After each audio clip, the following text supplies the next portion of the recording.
Hi everybody, today is Tuesday the 14th of January. Yesterday I had my first blood test for this cycle, this round, for this embryo transfer, hopefully. Praying that God will give some life to our frozen eggs, our fertilized eggs. I did not have to do a blood test today, yay, but I will have to do one tomorrow, and I'm guessing probably the rest of the week I will have to do blood tests. What the blood tests are doing is checking to see when I ovulate. So all going well. I ovulate hopefully sometime this week, and then we will do the transfer after that. So what I thought I would do in this video is explain a little bit to you about how ovulation works and how IVF works, and my particular IVF. So I follow a natural cycle. I'll get into that a little bit later. But I have had a few people say to me, like, they don't understand how ovulation works. And I don't understand why we don't teach this stuff in school. You know, there's so many people, like 50% of the population, that ovulate. And it's such helpful information. We talk about sex and STDs and all that stuff galore, but we don't talk about ovulation. Just blows my mind. Anyway, on another side note, here is my new fish tank that I've created. There's my fish. Isn't he cute? Isn't he gorgeous? This is Babu Frick. If you don't know who Babu Frick is, then you need to go see the new Star Wars movie. But isn't he just so pretty? He is a betta fish, or a fighting fish. They need to be kept by themselves because they tend to kill other fish. He's flaring at the moment, which means he's on the attack, because you can see his own reflection in this clean tank. Moving on, back to ovulation. So let me explain to you in very layman's, very easy terms, as basically as I possibly can, how ovulation works. I don't know why my skin is looking like there's no pores. I haven't put a filter on here, but it's very distracting to me because I wish my skin looked like this all the time. Anyway, sorry about that. Ovulation.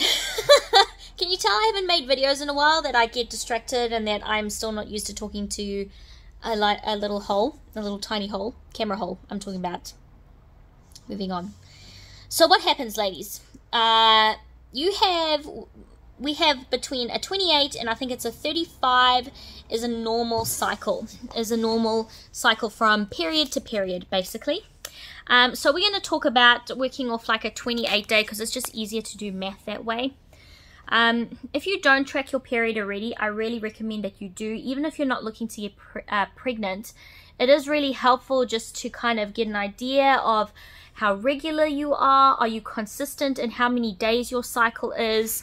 Do you notice spotting in between your cycle? These are all things that are very helpful. Just in terms of your own knowledge of like when you should be carrying supplies, and when you do come to want to have a baby, or even if you're trying to make sure that you don't get pregnant, it is really helpful to keep track of your ovulation. So let's say you ovulate have your period every 28 days and you're very, very regular. What happens is, in the beginning of your cycle, so after you've had your period or during your period, your body has hundreds and thousands, if not millions, of follicles that you are born with. So inside a follicle is an egg. The follicle is like a protective thing around it that helps it grow and develop till the point where it matures for it to travel down the fallopian tube. So you have a few that will start releasing these hormones. Then one follicle will be the one that develops further till it matures, and the egg will pop out of it and pop out of your ovary and go into the fallopian tube. Now let's say you do the lovemaking and the sperm travel. What happens is the sperm travels up the fallopian tube and it meets the egg. One lucky guy gets in there, and then the fertilized egg will travel down the fallopian tube and implant itself into your uterine wall. This can take, I think, a few days for that to happen, and then it takes a few days for it to start developing cells and multiplying the cells, and that's why it takes several weeks, 2 weeks, to start seeing a positive pregnancy test for the HCG, which is the pregnancy hormone, to be picked up on a pregnancy test. So this roughly happens at around day 14. So beginning of your cycle, the follicle will develop, travel. When it's time for ovulation, the egg will be released from the follicle and head down the fallopian tube. That egg is only viable, will live between 12 and 24 hours. That is literally the period you have to get pregnant with. Sperm can live for several days. So that's why sometimes, even though you ovulate and you've had the lovemaking a few days prior, sperm can live for a few days. So yes, but it is only literally that window that you have to get pregnant within. Okay, that is a very basic understanding of ovulation, but hopefully you understand how it works now. So what happens is, if the egg doesn't become fertilized, doesn't implant in the wall, your body is creating a whole lot of blood to nourish and feed that baby, that egg, and then when it doesn't get implanted, your body doesn't need that blood anymore, and hence period. So that is what is happening. You are draining, I suppose, the lining or wherever the blood sits. That's basically how it happens. Okay, so now IVF, ICSI. ICSI is what we have done. Let me explain the difference between IVF and ICSI. IVF is they take your egg, they put it in a petri dish, they take a bunch of sperm and they splash them in there, and they let one of them fight it out. ICSI is no chance taken. They take a sperm and they inject it straight into the egg, so that fertilization does occur. Okay, so let me explain. So that's the difference between those two. I might use IVF and ICSI interchangeable because they basically are, but the only difference is that ICSI is they inject the sperm straight into the egg. How IVF works. They give you injections, they give you hormones, right? The first round of hormones that you take stops your ovaries communicating with your body, okay?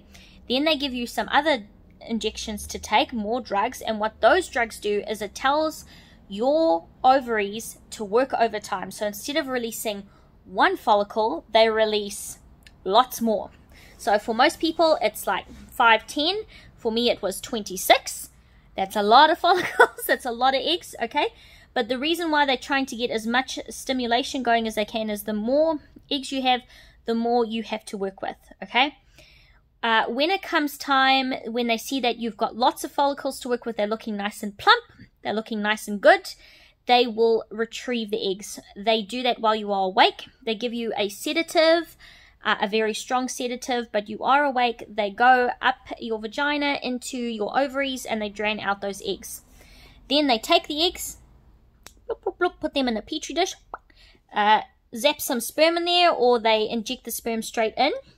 Those are now fertilized eggs, okay? What happens then is they culture them for 3 days and they have a look-see and see how they're going. Now, just like when you are trying naturally to get pregnant, it might take some time. It takes, I think, normal people a year to get pregnant, up to a year to get pregnant before they start saying you have some fertility issues.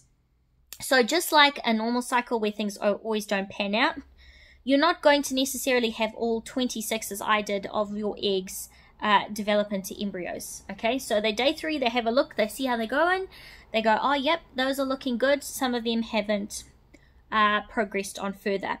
Then day 5, that is when the embryo starts. So it starts off as a fertilized egg, it moves into an embryo, and then it becomes a zygote, which is when the embryo starts splitting apart to create, I suppose, more different cells and all the rest of it. So day 5 is just before it starts breaking off into a zygote. That is the prime time to see that those embryos are top-notch, top quality, and they can grade them by how they look. The wall of the cell will look, the cells individually inside the cell of the embryo, wall of the embryo, blah-de-blah-de-blah. Violet was a day 5 embryo. All the embryos prior to that that we used for transfers were day 5 embryos. They were graded highly as well.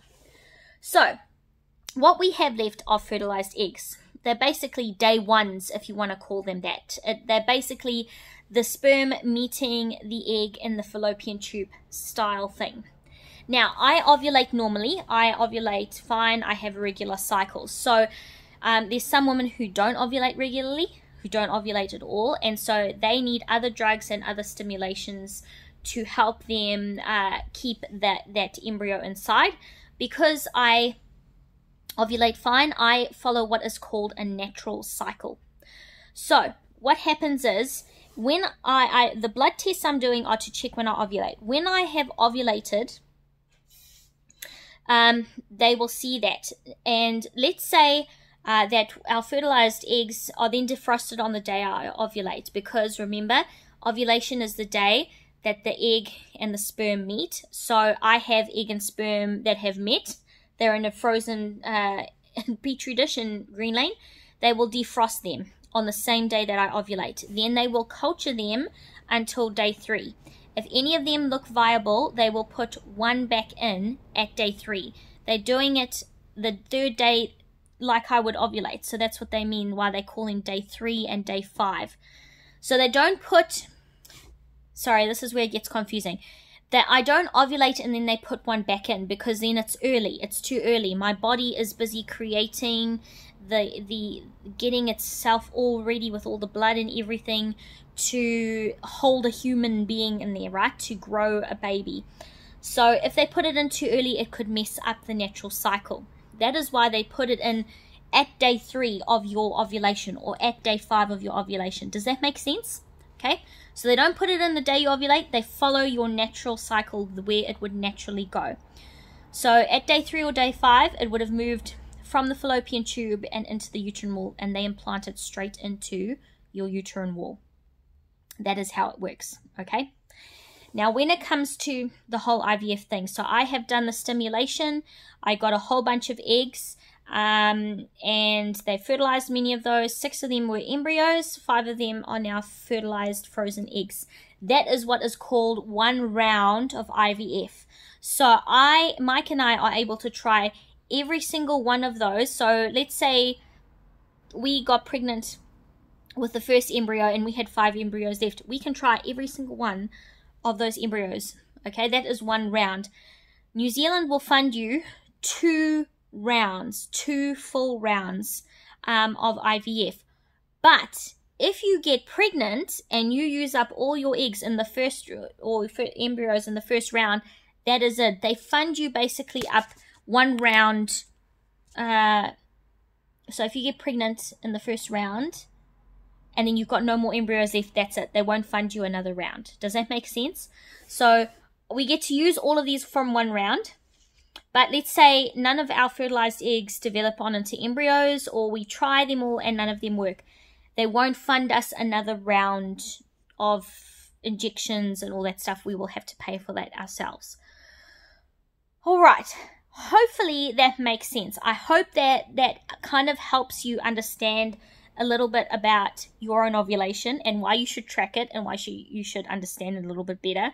Because honestly, like, if you track yourself well enough and you make sure that you are not doing the love making either side of your ovulation, there's actually very little chance that you can get pregnant. But in saying that, that's mostly when our libido is at its highest. So it's a little bit hard around that. But understanding your ovulation is important. And I think understanding it so that when your friends who are walking through this journey say to you, oh, I've only got fertilized eggs, or I've only got embryos, this helps you understand a little bit more of the journey that they are walking through, and that you can go, oh yes, I understand what a day 3 is, and I understand what a day 5 is, and I understand what embryos are, and I understand what fertilized eggs are.